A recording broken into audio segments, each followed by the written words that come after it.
Hello বন্ধুরা, শুভ দুপুর। এখন হচ্ছে আজ আমাদের এখানে পান্ত নবান বাবার বাড়িতে। তো দেখো মাসি এখানে বসে আছে, সকাল থেকে সবাই বসে বসে ল্যাদ খাচ্ছি। আমরা এখানে কি করব, কাজ পাচ্ছি না।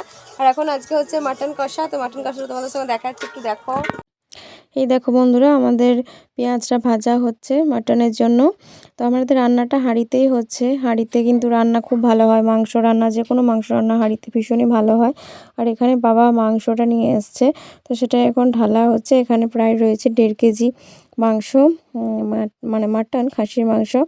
তো দেখো কত সুন্দর দিয়েছে। আমাদের এক জেঠু আছে, জেঠুকে বলেছিলাম যে মাংসটা যেন একটু ভালো দিও। তো জেঠু সেজন্য মাংসটা অসাধারণ দিয়েছিল, খুবই সুন্দর ছিল মাংসটা, একদম ফ্রেশ টাটকা, মানে সঙ্গে সঙ্গে দিয়েছিল মাংসটা। আর এদিকে পেঁয়াজটা ভালো করে কষিয়ে নেওয়া হচ্ছে, তারপর মশলাগুলো দিয়ে দেওয়া হচ্ছে।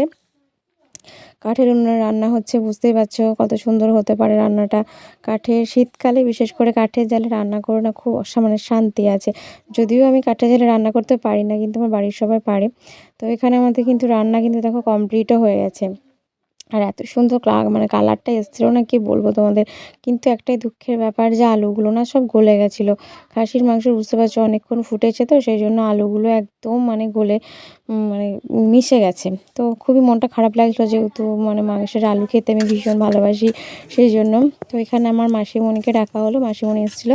মাসিমণিকে বললাম যে তুমি মাংসগুলো সবার বাটিতে বাটিতে ভাগ করে দাও। তো বাড়ির বড়রা কেউ দেখবে ভাগ করে দিলে না মাংসটা একদম সমান সমান হয়, মানে ঠিকঠাক সবার খেয়ে বেশ পুষিয়ে যায়। সেজন্য মাসিমণিকে ডাকা হলো। তো মাসিমণি এখানে ভাগ করছে। তো চলো তোমরা দেখতে থাকো। 1 কেজিতেই হয়ে গেছে।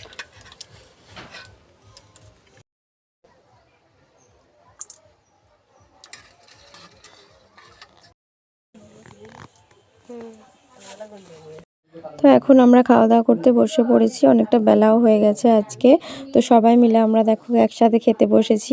মাটিতে বসে একসঙ্গে খাওয়ার মজাই কিন্তু আলাদা। সবারই আজকে পাতায় খাওয়া হচ্ছে, যেহেতু অনেকজন এসছে তো বাড়িতে। সেজন্য দেখো মেনু হয়েছিল আলু পোস্ত। আমার মাসিমণি কিন্তু খাবার বেড়ে দিচ্ছে, মাসিমণি ভীষণ এক্সপার্ট কাজে। তো মাসিমণিকে বললাম যে খাবারটা বেড়ে দাও, মাসিমণি খাবার বেড়ে দিচ্ছিল। সন্ধ্যাবেলায় এদিকে দাদু আর নাতি কাণ্ড দেখো। নাতি কাঁদছিল বলে দাদু এখন এখানে বোম ফাটাতে বসে গেছে। তো চরকি নিয়ে এসেছিলো, চরকিগুলো বেশ খুব ভালো লাগে দেখতে, গোটা উঠোন ঘুরে ঘুরে বেড়ায়। তো উঠোনে এখন বোম ফাটানো হচ্ছে। তোমরা একটু উপভোগ করো দাদু আর নাতির একটু আনন্দটা।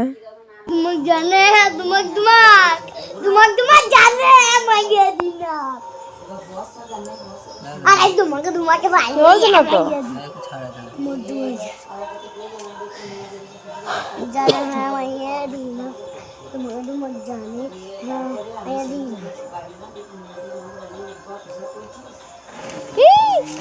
पला पला पला पला पला पला